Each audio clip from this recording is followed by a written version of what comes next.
During the Industrial Revolution, it was the poor children of working-class households that often worked full-time jobs in order to help support their families. Children as young as 4 years old worked extremely long hours, and mostly in vast factories under horrendous work conditions, many of which suffering long-term health difficulties as a result. This is the first in a series of videos covering these poor young children, and the strain they had to endure, robbing them of their childhood and any future prospects they might have had. Child miners is the first of these terrible and criminally underpaid jobs we'll be covering, looking at how these children were exploited and used for their small stature. With coal being such an important part of the Industrial Revolution, any country that had an abundance of the valuable resource was already on a fast track to becoming an industrial powerhouse. Britain was one of these countries, but with a massive abundance of coal, they needed a massive workforce in order to mine the black gold. In these mines, children usually started by picking coals at the mouth of the tunnels, or by carrying picks and other tools for the adult miners. After a while, with the average age of the child miners being around 10 years old or younger, they were often utilized for their tiny frames, and would be used for pulling carts of coal up very narrow child-sized mine shafts, all while dealing with very poor visibility, barely any rest, and breathing in the same toxic gases as the adult miners.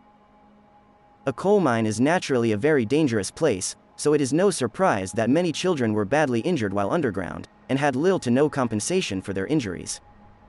Many children would have their small and fragile bodies crushed by falling stones, suffer terrible burns, or have horrific loss of limb while forced to work in the dark and damp confines of the tunnels.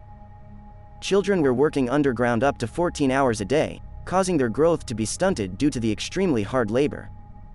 Spending almost every waking hour of their lives in these terrible conditions would cause the children to suffer long-term respiration issues, such as wheezing and difficulty in breathing due to the terrible black lung disease, scarring the child's lungs with the coarse coal dust filling the tunnels, meaning they would be living with the consequences of this labor long after they left the job for good.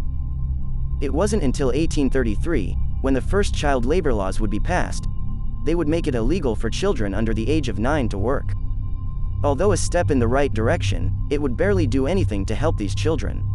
They were being robbed of an education and any semblance of a childhood they might have had.